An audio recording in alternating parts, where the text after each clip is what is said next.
de conversar, pasarlo bien y relajarse. Llegó la hora de Hoy en la Casa, con Katherine Ibáñez.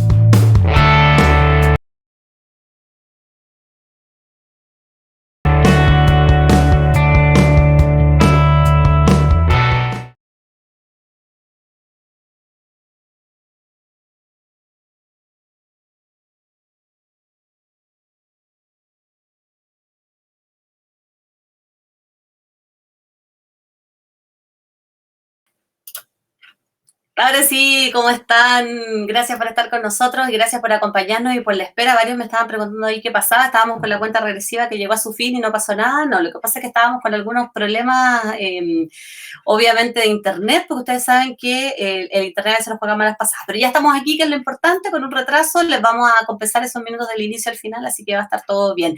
Un saludo grande para todos los que nos están acompañando en el Hoy en la Casa, para los que ya están con nosotros y que están escribiéndonos, que están conectándose a esta transmisión, que ya vamos a comenzar a replicar también a través de las redes de Plan C, que es donde anidamos todos los proyectos que estamos haciendo por estos días, y también, por supuesto, a través del Twitter, del Facebook, pueden comenzar a conectarse y ser parte del tema que vamos a abordar hoy, que es sumamente relevante y trascendental, sobre todo en estos días. Seguramente a muchos de ustedes les va a interesar, seguramente a muchos de ustedes les va a llamar la atención, porque si yo los hago meditar un par de segundos y los hago pensar en el funcionamiento de nuestro cerebro, probablemente uno nunca se detiene en eso, pero sí, muchos de ustedes se podrán haber sentido distintos, diferentes a propósito del confinamiento, a propósito de lo que está ocurriendo, por ejemplo, con esta situación de aislamiento social. Algunas comunas o algunos lugares de Chile tienen cuarentena voluntaria, algunas familias la han tomado, otros obligados, pero el tema es que vivimos en una situación diferente, distinta, y fíjense que eso, yo lo decía en el anticipo, es una condición que estresa a nuestro cerebro y que tiene repercusiones en nuestra vida cotidiana y que tiene repercusiones también en nuestra salud mental. Por eso hemos invitado a nuestro siguiente experto que está con nosotros. Él es experto, investigador del Laboratorio de Neurobiología del Estrés y del Centro de Neurobiología y Fisiología Integrativa de la Universidad de Valparaíso, es neurobiólogo, y su nombre es Alexis Dañino y está con nosotros desde Valparaíso, ¿cierto? Claro, si es la región de Valparaíso, desde allá está, ¿no, Alexis? Hola, hola, ¿cómo estás? Hola, muy bien, gracias por estar con nosotros y gracias por acompañarnos en este tema que es bien relevante. Yo decía al principio en la introducción, Alexis, uno nunca piensa mucho en el cerebro, ¿no? Salvo ustedes que se dedican a estudiarlo, pero uno en la vida cotidiana probablemente nunca se detiene a pensar en el funcionamiento de nuestro cerebro. Cuando éramos chicos y en el colegio nos enseñaban que efectivamente tenías un funcionamiento propio y un rol trascendental dentro de el día a día, la cotidianidad de un ser humano. Y hoy día tiene toda la vigencia del mundo a propósito de lo que nos está pasando, ¿no? Sí, mucho que ver con lo que nos está pasando y también con lo que va a venir.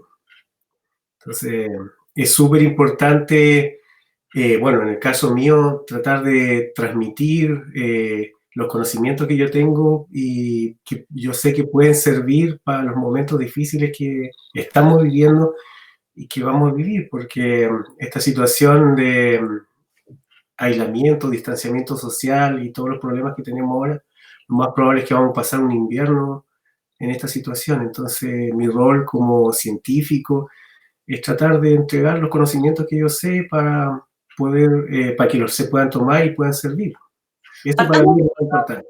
sí, desde lo más esencial y para entender, vamos a ir a preguntas súper más específicas, pero para entender un poquito el cerebro, ¿qué es o cómo, de qué manera el cerebro detecta?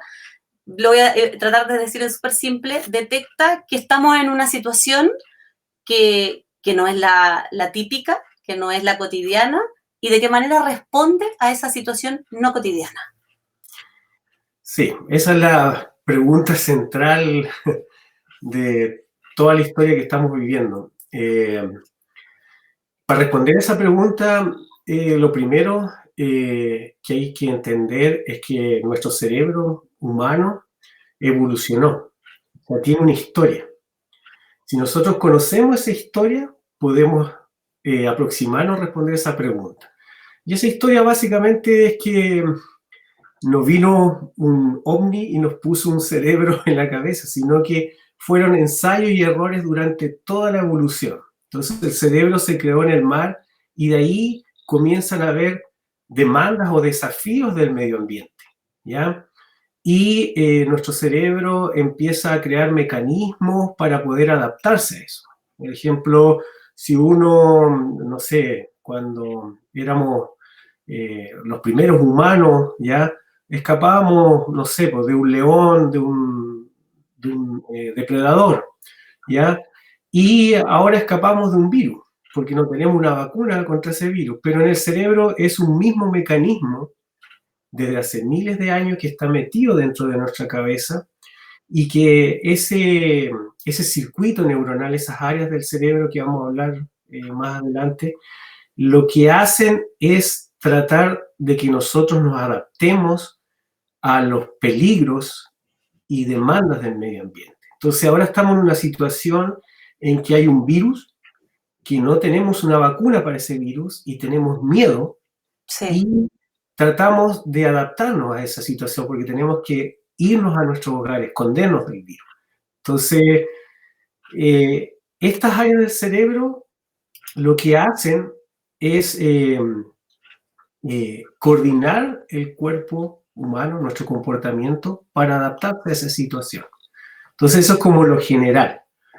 Hay un mecanismo en nuestro cerebro, en el centro de nuestro cerebro, en la parte más primitiva de nuestro cerebro, que es el que nos hace sentir miedo por lo que estamos viviendo y es el que trata de que nosotros nos adaptemos a esta ¿En qué situación. otros momentos nos podría ejemplificar, Alexis, nos podría suceder algo así en el cerebro? Bueno, puede ser un proceso personal, no tan colectivo, pero ¿en qué otro momento podríamos estar frente a una situación así? Podría haber sido similar lo que ocurrió, por ejemplo, desde octubre en adelante con la situación del denominado estallido social y muchas situaciones que vimos de restricción de libertades individuales, el tema de la violencia, o también en una cosa más personal como una situación de crítica personal de algo por una situación interna que uno le esté ocurriendo, familiar o de otra índole, por ejemplo? El estrés está desde que abrimos los ojos en la mañana hasta que nos acostamos, es algo que nos acompaña en cada momento, porque tú te levantas y tienes que planificar qué vas a hacer, te tienes que adaptar a miles de situaciones. Entonces, este mecanismo que yo te hablo, que más rato vamos a hablar en más detalle, estas estructuras cerebrales, todo el día trabajan contigo para que tú te vayas adaptando a las situaciones que van ocurriendo en tu vida diaria. Cuando tú te adaptas, es súper bueno, ¿ya? El problema está cuando tú vives en una situación en que no te adaptas, no puedes adaptarte. Por ejemplo, ya ahora tenemos un virus, no podemos enfrentarnos a ese virus. Porque es más inesperado, además, ¿no? Es porque es más inesperado, es algo que uno no tiene... Ahora que es inesperado, claro, yo no tengo una vacuna para contrarrestar ese virus. O en el estallido social de octubre, la incertidumbre, que es la misma que sentimos ahora, tú no sabíamos cuándo va a terminar esa situación. Uh-huh. El punto es cuando tú no te puedes adaptar a lo que está ocurriendo en tu vida. Eso, cuando se prolonga en el tiempo, es lo que se conoce como un estrés tóxico, un estrés negativo, ¿ya? Un estrés que empieza a dañar el cerebro. Pero cuando tú te adaptas a lo que estás viviendo, por ejemplo, en el día, ¿ya? Eso es un estrés positivo, te hace sentir feliz. Por ejemplo, cuando yo hago clase y después tomo una prueba, ya los estudiantes estudian y al final pasan el ramo, ¿ya? Se adaptaron a eso y eso le produce felicidad. Pero cuando tú no te adaptas, ese es el gran problema. Por ejemplo, un trauma en la infancia, ese trauma va a seguir en tu vida y tú constantemente vas a estar tratando de adaptarte. O, por ejemplo, en el trabajo, que es lo que más se conoce como el estrés, en la parte del estrés laboral, que tú tienes un jefe, que ese jefe no lo aguantas tú y lo tienes que ver todos los días porque tienes que ganar un sueldo y vivir, ¿ya? Probablemente ese jefe no te daña físicamente, pero no te puedes adaptar a esa situación. Entonces ese es el punto. Hay un estrés bueno, que es cuando yo me adapto, y un estrés malo, negativo o tóxico, que la palabra más técnica es distrés crónico, y ese estrés tóxico es lo que produce neuroinflamación y hace que nuestro cerebro se comiencen a desarrollar enfermedades neuropsiquiátricas como la depresión o enfermedades neurodegenerativas como el Alzheimer. Sí, hay varias preguntas, hay gente que está con nosotros, vamos a saludar y también con esto voy a anticipar la siguiente pregunta, Alex, y le vamos a mandar un abrazo a Rafael Cancín, un abrazo y genial el programa, gracias Rafael por estar con nosotros, un abrazo grande también para ti.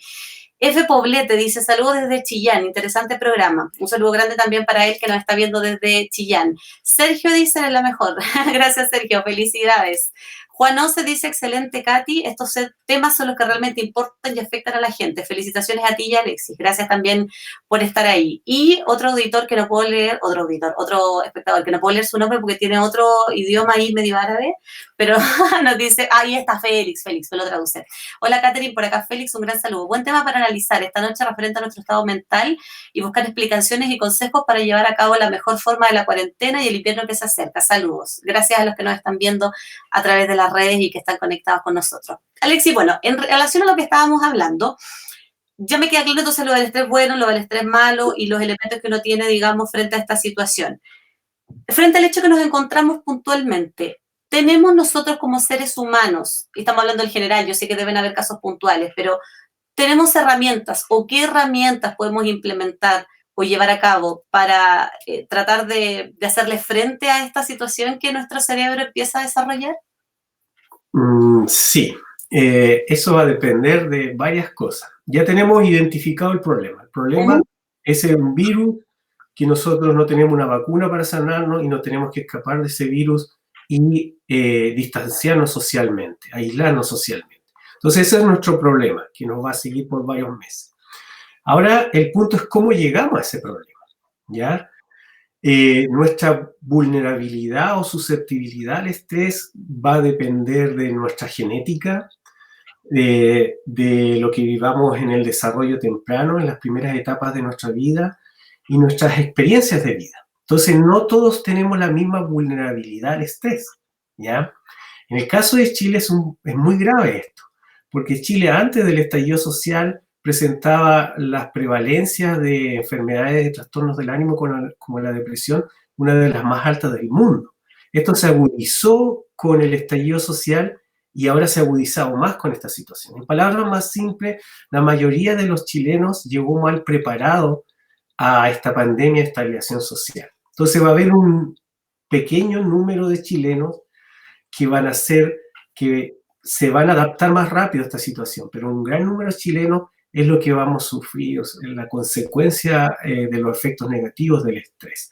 Entonces, bueno, como yo llevo investigando la parte de neurobiología del estrés y la resiliencia hace ya más de 15 años, hay ciertas cosas que son importantes que la gente las pueda tomar para hacer en su casa y que no involucran costos, que es lo más importante de nuestra entrevista. Y que nos va a sumar además positivamente en esta carrera claro. o en este camino por tratar de estar mucho mejor. Exacto. Yo hace una semana atrás sentí el deber, porque la mayoría del financiamiento de la investigación que hay en Chile y la de nosotros viene de los impuestos de todos los chilenos. Entonces es mi deber como científico tratar de transmitir esto. Por eso escribí un artículo y lo envié a publicar con algunos tips o consejos que no involucran costos y que se pueden implementar para hacer que nuestro cerebro se puede adaptar más a lo que vamos a vivir en los próximos meses. Entonces eso es lo primero que me gustaría como recalcar para entrar de lleno a lo que es más importante, ¿qué podemos hacer? Sí, hay varias medidas que uno puede implementar. Y me queda solo una duda antes que vayamos a eso. Me mencionaba Alexis y me decía, a ver, hay factores aquí que influyen la genética, por ejemplo, condiciones anteriores, y aquí me surgen dos dudas. Primero, influye, por ejemplo, porque mucho se habla, uno lee, ¿no? No, lo que pasa es que los latinoamericanos estamos muy acostumbrados a estar muy juntos versus los europeos, que es una condición geográfica territorial que no sé si la has estudiado, pero no sé si influye también como un factor. Eso como primera cosa. Y segundo, también la situación de frente a este escenario en el que nos encontramos, si hay otros factores previos y esta antesala que tenemos, quedan como una especie de, ¿cómo decirlo? Como un antecedente, como una sombra que se mantiene ahí. O sea, si nosotros tuvimos una experiencia traumática desde lo que pasó, por ejemplo, en el estallido social, socialmente hablando, todavía no estábamos a tiempo de haber superado esa situación, o esa situación nos marca y se mantiene, o eso se supera pero con más tiempo?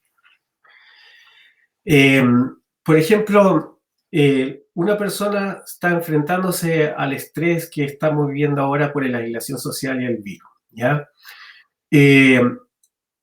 Su respuesta a ese estrés ya viene decidida desde antes de nacer. El estrés del padre y la madre, ¿ya? Está en el material genético del hijo o hija por nacer.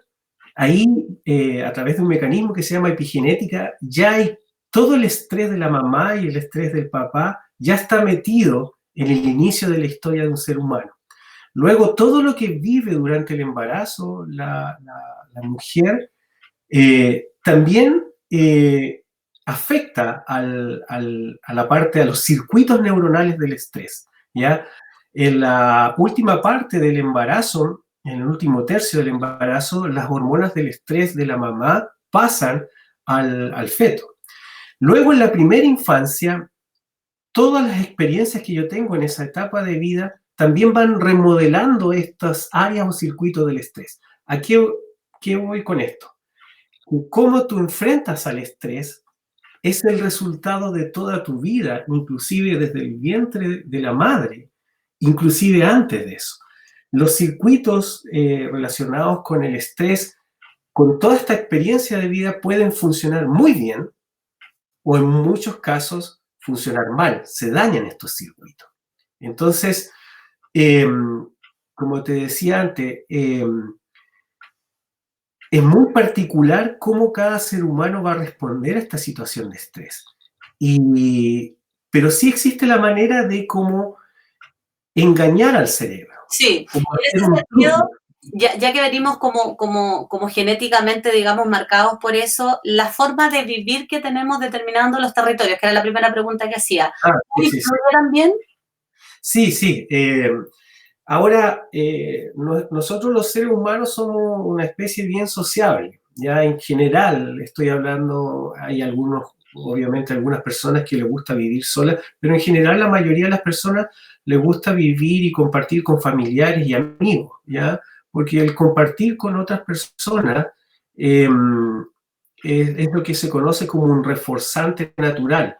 Te da alegría, placer conversar con otras personas, compartir con otras personas, tú te sientes feliz. Eso básicamente porque en el cerebro, en esas situaciones, produce un neurotransmisor que se llama la dopamina. La dopamina es el neurotransmisor del placer. Entonces, el comportamiento social de nosotros es un reforzante natural como comer o como el sexo. Entonces, ¿qué es lo que sucede? En lugares en que son más, la gente más afectuosa, como nosotros los latinos, sí. Este comportamiento social nos hace muy feliz, ¿ya? Pero eso no significa que los nórdicos, que son más apáticos, no son felices con un comportamiento social, ¿ya? Entonces,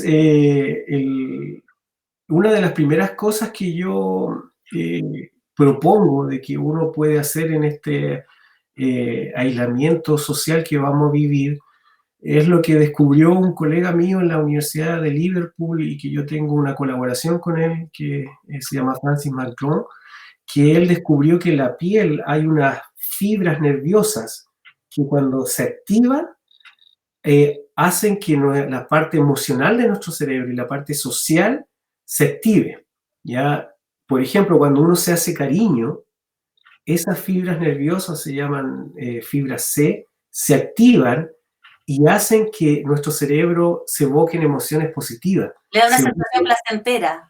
Placer, y fuera de sentir placer, te activa las áreas que tienen que ver con el comportamiento social. Entonces, por eso yo hablo de dar algunos tips que son trucos para engañar al cerebro.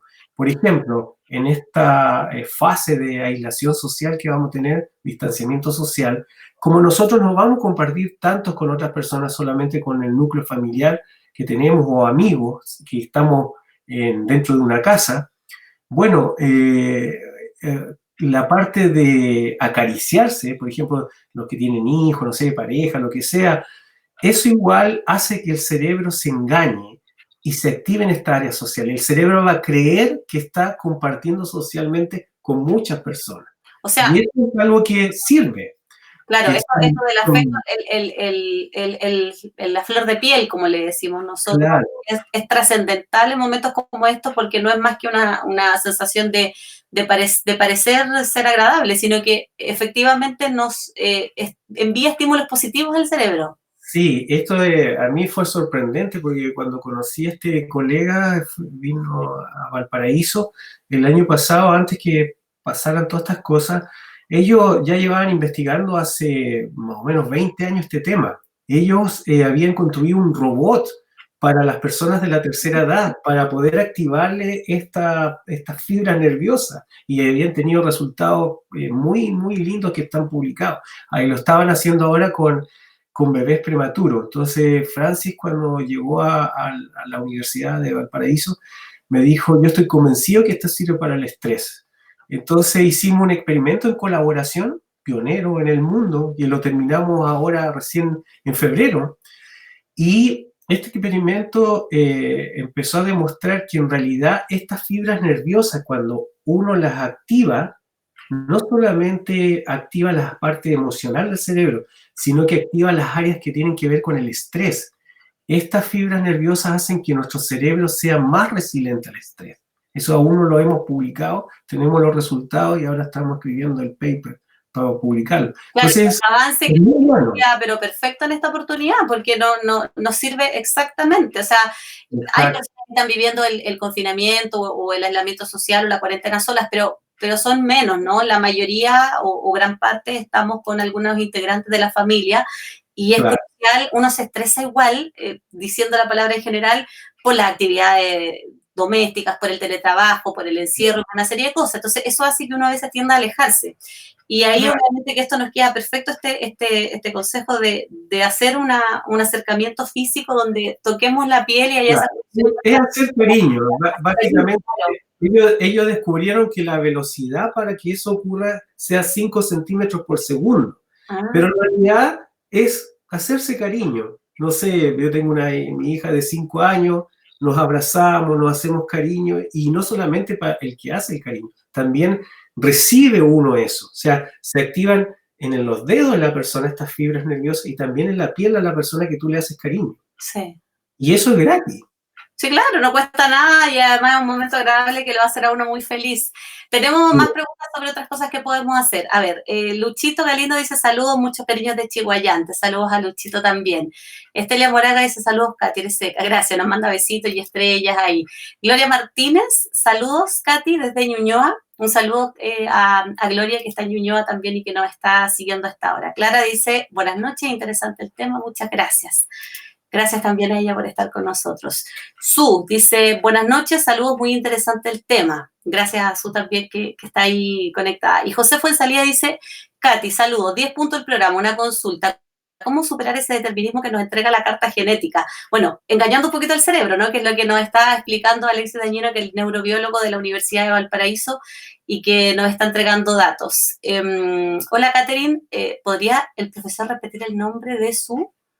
Uy, ahí no entendí lo que me quiso decir. A ver si el colega. Su colega, el colega francés. Sí, se llama Francis McGlone. Yeah. Se escribe McGlon, pero coloquen fibra C, tacto, Francis. Es de la Universidad de Liverpool. Ya, y ahí para encontrar esta investigación que les están interesados. Claro. Alex, sí. Ya, bueno, este es un primer paso, hacernos cariño, algo muy sencillo. Sí. Pero es uno de otros más que también podemos realizar, ¿no? Ahora nos vamos a meter más profundo en el cerebro y vamos a hablar de circuitos y áreas cerebrales porque tienen que ver con el segundo tip que yo quiero dar para engañar el cerebro, el segundo truco. Ya. Cuando nosotros vivimos una situación estresante durante un periodo de tiempo largo y nosotros no nos adaptamos a eso, ¿ya? En el centro del cerebro existe un área que regula las emociones nuestras, que se llama complejo amigdaloide o amígdala. Tenemos las amígdalas de acá, pero tenemos 2 amígdalas en el centro del cerebro. Si yo, por ejemplo, te sacara esas 2 amígdalas de tu cerebro, tú te olvidarías de todo el componente emocional de tus recuerdos. ¿ya? Ya. Es como tener un pendrive de las emociones que uno va viviendo. Entonces, esta área del cerebro, la amígdala, ¿ya? Con el estrés se va dañando y alterando, ¿ya? Entonces, los órganos de los sentidos se conectan con esta área del cerebro para adquirir un componente emocional. Un ejemplo muy fácil de entender. Una mamá pierde a su hijo en la mitad de la Plaza de Armas en Santiago. La mamá es capaz de escuchar el llanto del hijo o hija dentro de miles de personas. Es porque esa señal auditiva en el cerebro se transforma en emociones. Mientras tú me escuchas, tú no solamente estás descifrando la información que yo estoy entregando, también estás viendo la parte emocional de mi voz. Ujú. El otro punto es, otro sistema sensorial es el olfato. Nosotros cuando olemos algo, en el cerebro se transforma eso al tiro en emoción y no en algo racional, porque el bulbo olfatorio tiene conexiones directas con esta área del cerebro llamada la amígdala. Entonces, aquí voy con este punto, que cada sistema sensorial se conecta de manera diferente con esta parte emocional del cerebro. Como en el estrés esa parte del cerebro se va hipertrofiando, se va alterando, daña los sistemas sensoriales. Y lo que sucede con el estrés crónico, con este estrés tóxico, a medida que va uno prolongando en el tiempo esta situación, tú te vas deprivando sensorialmente. Tú sigues tu vida, pero tu cerebro se va aislando del mundo en que tú vives, porque deja de percibirlo. Entonces, lo que hay que recordarse es que el estrés crónico, tóxico, lo que hace es que nuestro cerebro se aísle sensorialmente de nuestro mundo. Entonces, ¿cuál es el truco que podemos hacer en este tiempo de aislación social? Es engañar a nuestro cerebro, en el sentido de estimularnos sensorialmente. Ya. Por ejemplo, si hay olores que a uno le evocan recuerdos positivos de nuestra vida, uno los debe utilizar. O música o cosas que tienen que ver con los sonidos, que le evoquen recuerdos positivos en la vida de uno, también usarlo. Eso se llama estimulación sensorial. Y como cada persona, su historia de vida respecto al estrés tan particular, van a haber ciertos sentidos que le van a producir más este efecto. Algunos más con los sonidos, otros más con el olfato, otros más con el tacto, como yo hablaba. Entonces, uno puede utilizar los sistemas sensoriales que tenemos para contrarrestar los efectos del estrés respecto a la deprivación sensorial. El estrés nos va deprivando sensorialmente. Nosotros tenemos que estimularnos sensorialmente. Y eso también es gratis, porque en el sentido no hay costo. No sé, olores a comida, olores, determinadas cosas que nos evoquen cosas positivas. Esto no, Eso me hace a mí pensar, y a lo mejor mucho de la audiencia que está con nosotros también, Alexis, que a mí me ha pasado personalmente, no en esta instancia, pero sí en muchos episodios de la vida que a veces huelo ciertas cosas o como ciertas cosas que me evocan la infancia o momentos alegres. Sí. No sé, por ejemplo, me acuerdo de ciertos olores de la cocina, de comidas que uno habitualmente por la vida más moderna no come tanto, porque, no sé, nosotros generalmente uno se prepara una ensalada o cosas así, pero uno no está haciendo, no sé, pantrucas, por ejemplo, por darte un ejemplo. Claro. Huelo eso y recuerdo mi infancia en la casa de mi abuelita. O huelo queque y recuerdo a mi abuelita tomando todos once con queque, digamos. Y así hay una serie de otros estímulos. La idea es como recordarlo y potenciarlo en esta época. Sí, por ejemplo, yo nací en el sur, el olor a otoño me evoca cosas positivas, recuerdos positivos. De repente yo puedo salir al patio de mi casa y ahora que viene el otoño, de repente esa estimulación sensorial me va a provocar cosas positivas. El mensaje es estimularnos sensorialmente, ¿ya? Y de ahí pasamos al tercer truco.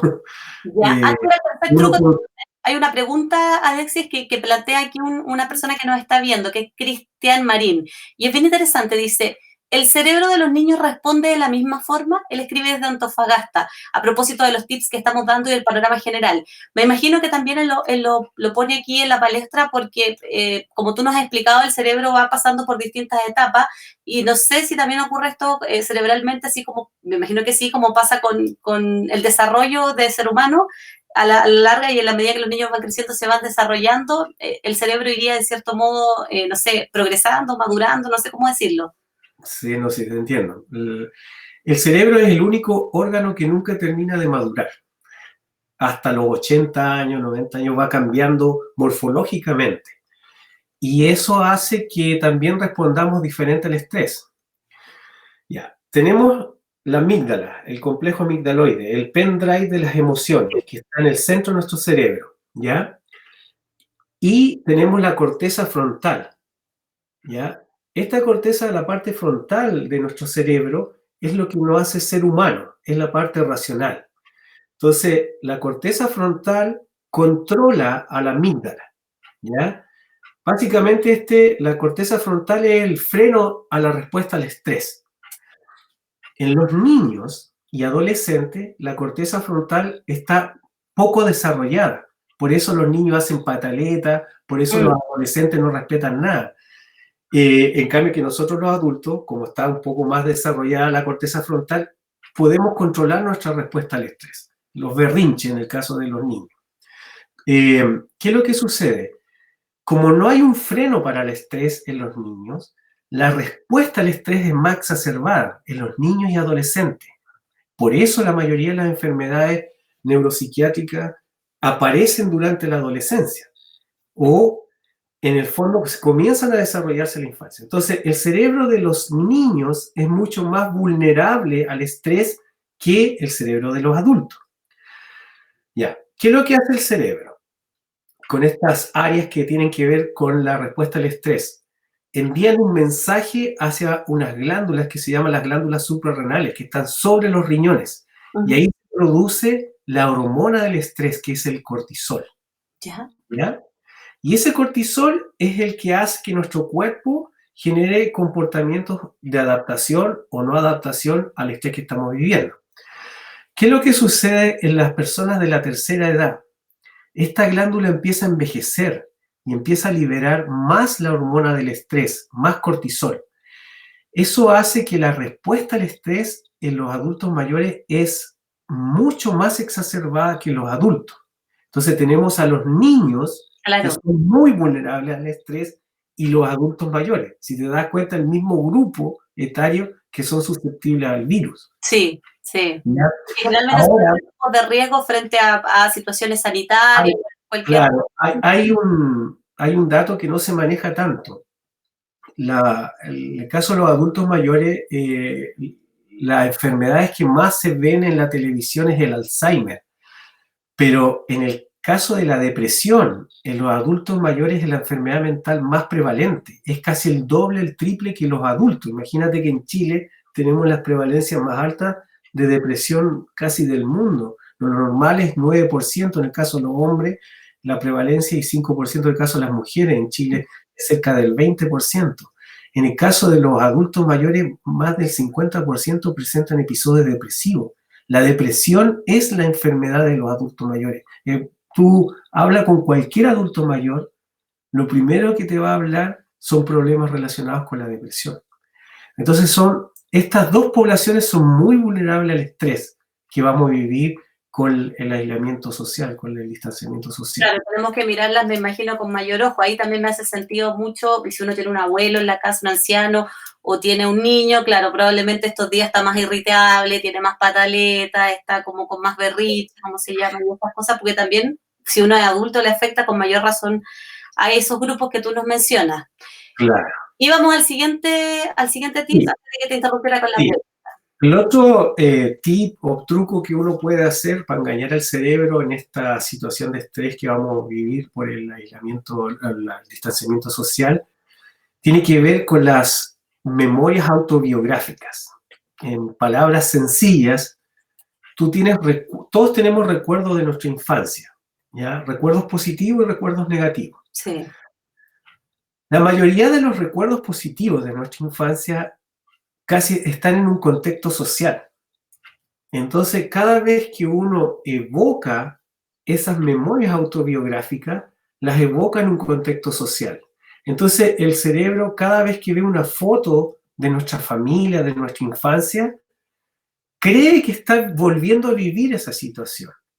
Entonces, si en un recuerdo de nuestra infancia estamos conversando con nuestros padres, con nuestros familiares, con nuestros amigos de la infancia, el cerebro empieza a creer que está en esa situación.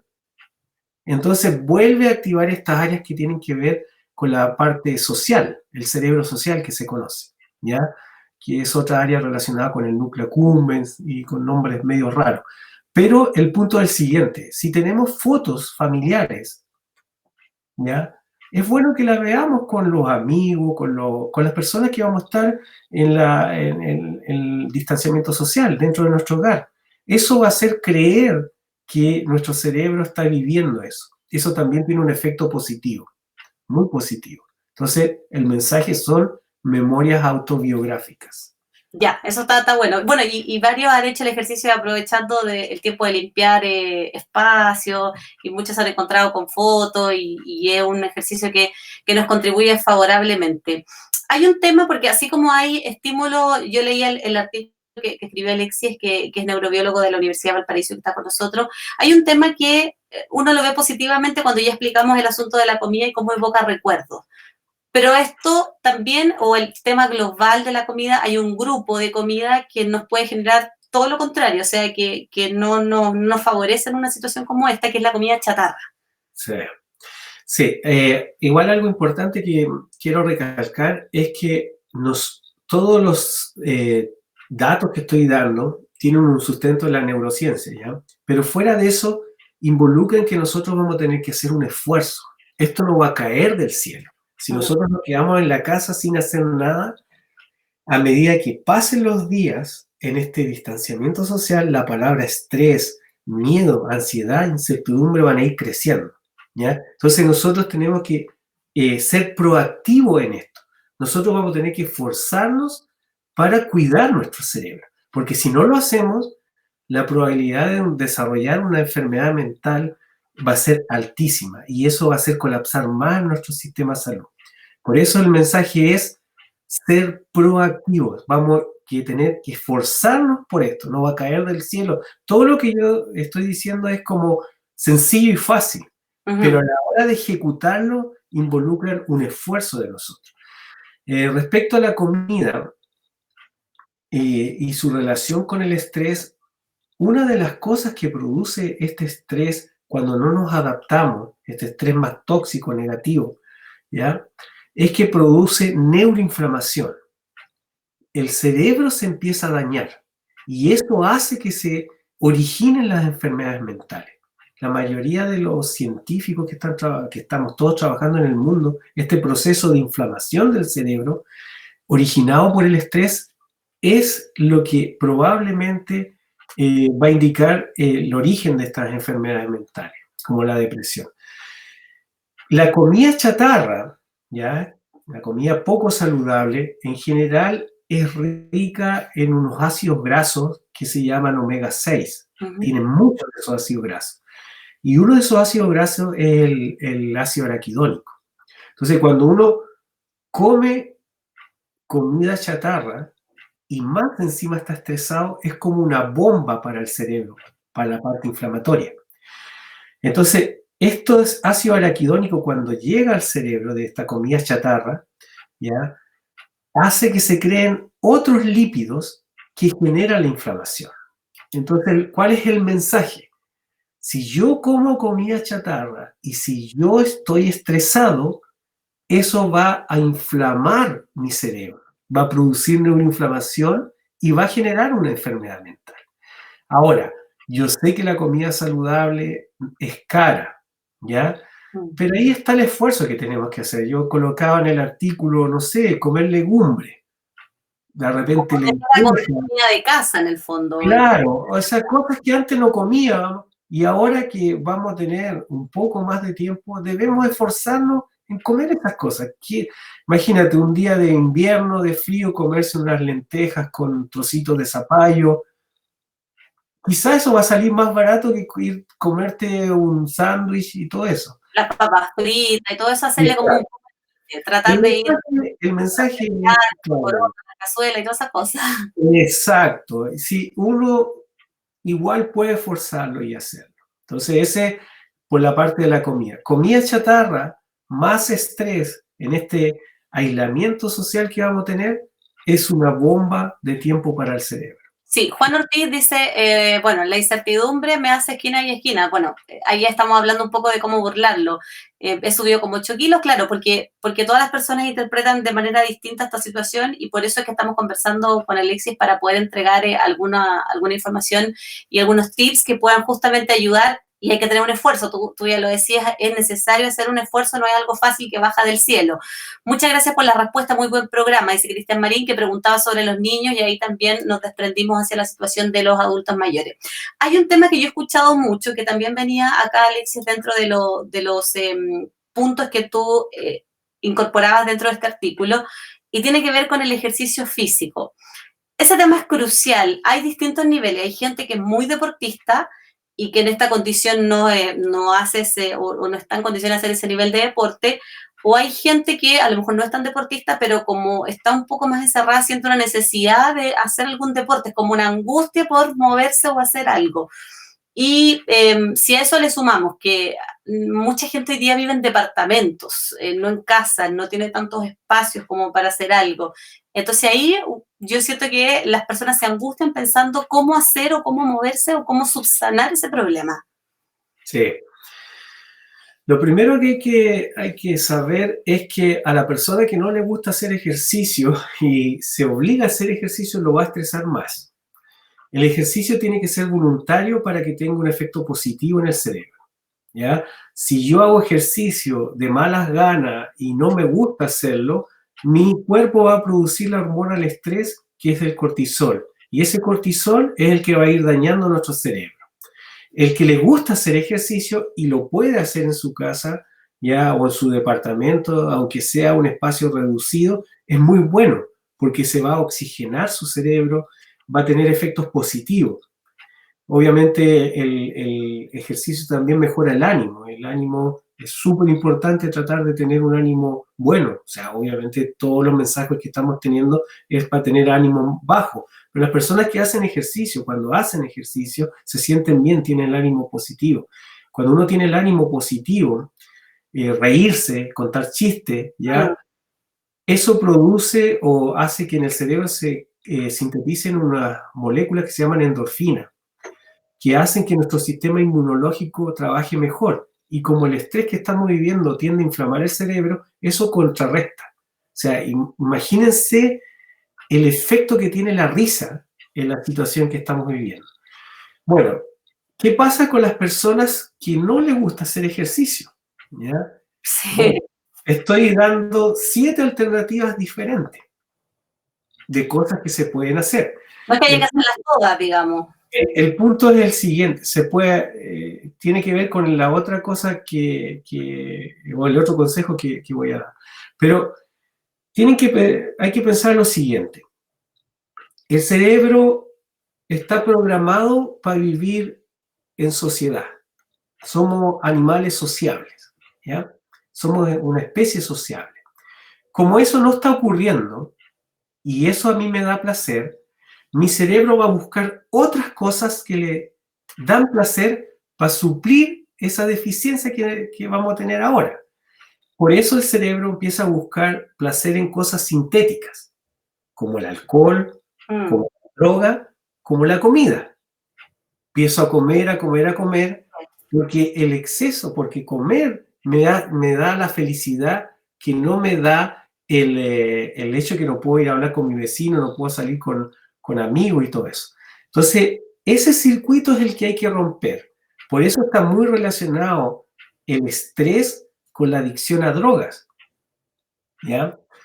Entonces, ¿qué es lo que yo tengo que hacer? Todas estas otras alternativas que estoy dando. Entonces, imagínense a alguien que ve que todos están haciendo ejercicio en otras casas y que están súper felices y yo estoy mal y me siento pésimo porque estoy comiendo y me aburre hacer ejercicio. Y uno se siente estresado, con miedo, angustiado, con incertidumbre. Y ahí va la otra cosa que yo pongo en el artículo.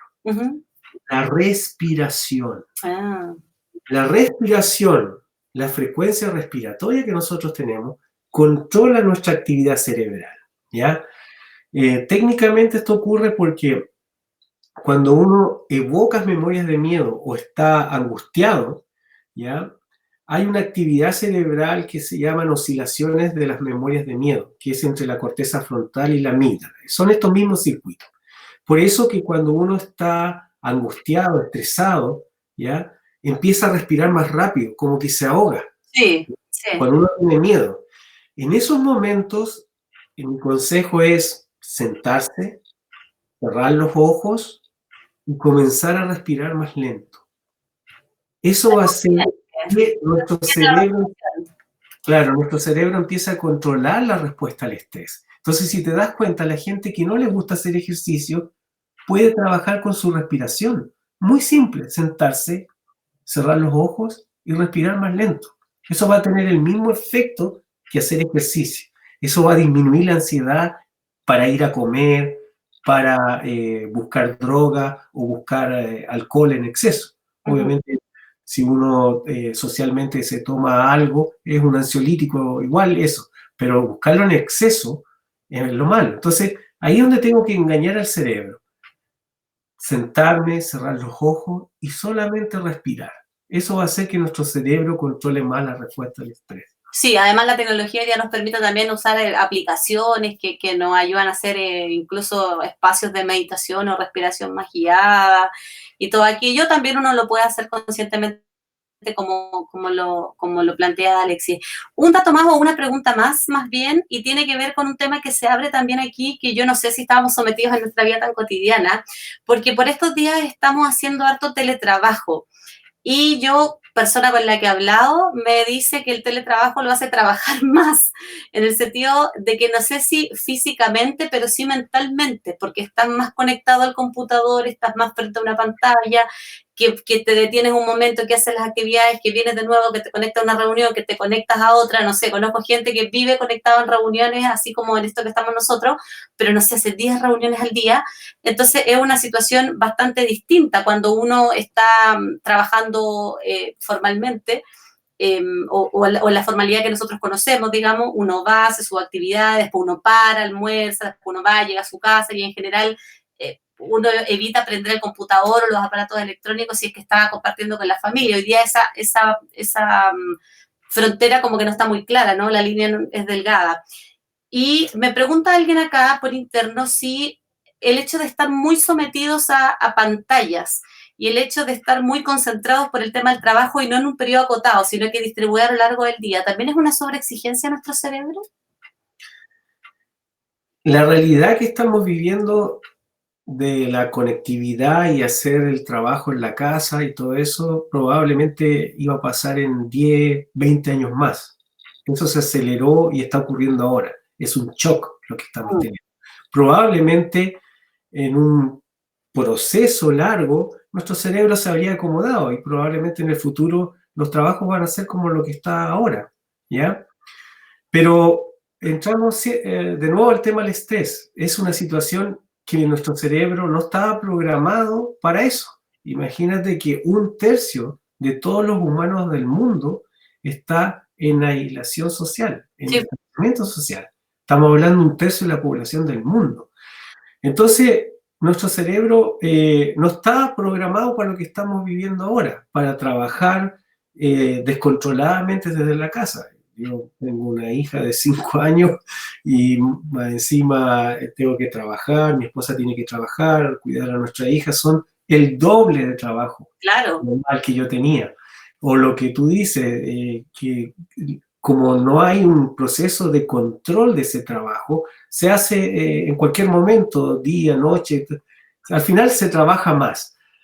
Pero eso en el futuro, que ya ahora va a ser más pronto, porque el mundo cambió ya, después de lo que estamos viviendo ahora, van a cambiar muchas cosas. Una de esas cosas es que hay muchos trabajos que se van a hacer como lo que está pasando ahora, no van a volver a lo que había antes, ¿ya? En ese sentido, hay que regular sus tiempos. Todo esto requiere proactividad. Si yo me descontrolo y trabajo todo el día y en cualquier momento, eso me va a producir un efecto negativo. Al cabo de un mes, 2 meses, voy a estar en un hospital psiquiátrico o al borde de una enfermedad mental y colapsando más el servicio de salud. Tengo que esforzarme en decir, bueno, si yo trabajo más o hago más cosas, esto va a ser un desastre. O sea, ni siquiera voy a ganar más plata. En un mes más vas a estar más que colapsado. Sí. Y va a haber un sistema de salud que no te va a poder atender. Uh-huh. El sistema de salud va a estar atendiendo los casos de COVID-19. Por eso es que es lo que a mí me preocupa y me preocupó harto de escribir este artículo. ¿Ya? ¿Por qué razón? El colapso puede ser por COVID-19 y por la salud mental de nosotros los chilenos. Si realmente estamos viviendo una bomba de tiempo. Entonces, si yo digo, voy a trabajar, antes trabajaba 6 horas, 7 horas, y ahora voy a trabajar descontroladamente 12 horas, porque tengo que ganar, porque tengo que aquí, porque... Bueno, el camino es simple. Vas a durar un mes o un tiempo muy acotado y tu vida va a ser un desastre, muy pronto. O controlo y subsisto, como quien dice, agacho la cabeza y aguanto estos días, estos meses, bien, porque vivir el invierno, lo que pasa es que nosotros no hemos dimensionado de vivir la aislación social en invierno con un león afuera que se llama COVID-19. Claro. Eso, nosotros como país no hemos vivido una situación tan extrema como esa, ni la humanidad tampoco. No. Entonces tiene dos caminos. O trabajo descontroladamente y gano lo que sea en dinero y ya sabes que vas a terminar en un hospital y no te van a atender probablemente porque la gente se va a estar muriendo de COVID-19 y más encima te va a contagiar de COVID-19, ¿ya? Porque el estrés inmunodeprime, te baja tus defensas, ¿ya? O hago un esfuerzo, que es lo que yo trato de recalcar. Este es tiempo de hacer esfuerzo y digo, no, bueno, subsistiré nomás este tiempo. ¿Ya? Porque escuchaba la entrevista de otro colega que trabaja en la parte de datos. Todos dicen que el pic de esto va a ser en mayo, junio. Todas las investigaciones serias que se están haciendo ahora en Chile es que el pic va a ser en septiembre. O sea, no estamos hablando de un mes, estamos hablando de un invierno completo. Claro, estamos hablando de adaptar una vida que nos llevó a armar. Claro, por eso yo sentí la necesidad de escribir ese artículo para poder entregar esta información, este conocimiento que yo he adquirido durante muchos años, porque sé que va a ser muy útil y por eso también estoy dando un montón de entrevistas y he dejado de hacer mucho trabajo de investigación, porque este es mi rol como científico ahora, es transmitir esta información y ojalá que ustedes también lo transmitan. También es crucial, Alexis, lo que estás haciendo, porque esa investigación hoy día tiene mucho valor, sobre todo a través de estos canales que lo estamos transmitiendo, lo estamos viralizando, está mucho en redes sociales. Tú decías, el teletrabajo llegó gracias al teletrabajo y este mundo que cambió es que existe, de hecho, este programa, así que... Básicamente, pues quizás es bueno el ejemplo de este programa, es el resultado de lo que estamos viendo, y este programa ese iba a ser en el futuro, en 10 años más. Y ahora ya este programa es así y nuestro futuro ya se quedó. Es nuestro presente. Claro. Ha sido una excelente conversación. Queremos agradecerte mucho por haber estado con nosotros, Alexis Dañino, investigador del Laboratorio de Neurobiología del Estrés, del Centro de Neurobiología y Fisiología Integrativa de la Universidad de Valparaíso. Gracias por todos esos datos, gracias por la disposición y, por supuesto, por también responder todas las preguntas de las personas que estuvieron con nosotros en la transmisión. Lo vamos a estar viralizando hoy en todas las redes también, así que quien no lo alcanzó a ver ahora lo puede ver después porque queda ahí en la huella de internet. Muchas gracias y, bueno, mucho ánimo para estos meses que quedan. Gracias a ustedes y gracias por invitarme a compartir la información. Que estén muy bien. Chao. Chao, chao. Chao, que estés bien. Ahí está Alexis, que es académico entonces de la Universidad de Valparaíso. Le agradecemos a todos los que nos escribieron. Yo solo quería mandar un saludito que apareció por ahí, que venía de México, ¿no? Sí, lo vi por ahí. Ahí está. Ay, es Rodrigo Aray, saludo desde México, un saludo Rodrigo. Rodrigo es músico, un músico chileno que vive, que va y viene, así que ojalá que lo esté pasando bien también por allá. Qué bueno que esté allá, podríamos algún día contactarlo. Hola, buen tema, dice Claudia. Sí, un excelente tema que quisimos compartir. Paulina, hola. Saludos también para Paulina que está con nosotros. Y nos queda por ahí Guillermo Castro. Dice saludos, Katy, gran programa sobre un tema invisibilizado habitualmente en nuestra sociedad. Es crucial, sobre todo cuando tenemos que pensar que tenemos, digamos, para un buen rato con esto. Gracias a todos los que han estado en la transmisión. Tengo ahora una invitación para ustedes y esta invitación es buenísima. ¿Por qué? Porque mañana tenemos día de estreno. Como la vida corre rápido y como el teletrabajo nos mueve a hacer cosas durante todo el tiempo, bueno, mañana tenemos día de estreno. Ayer ya se lo anticipábamos, pero para los que se están sumando hoy día se los cuento de nuevo. Va a estar con nosotros mañana en su programa debut el gran periodista Carlos Franco, un colega que está con nosotros trabajando también en Plan C, que es parte de esta familia en Plan C con su talento, con su experiencia y todo.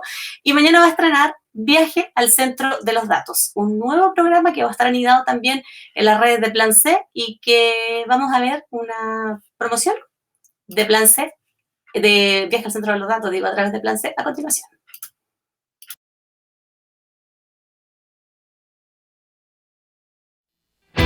La información está aparentemente donde quiera que vayas. Literalmente en tu mano, en tu teléfono. ¿Te has puesto a pensar cuánta es información de verdad y cuánta es infoxicación? Te invito a hacer un viaje para buscar información precisa y de calidad. Un viaje al centro de los datos.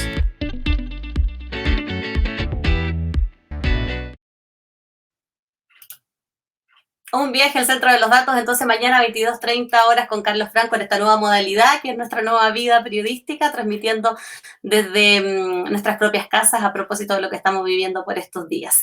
Eso, solo me queda recordarles que pueden revisar todos nuestros contenidos como siempre a través de nuestras redes sociales. Saludos para Eti, muy bueno, excelente. Gracias, Eti, por estar con nosotros. Cristian Marín dice, reitero mis saludos. Gracias, Cristian, por tus saludos.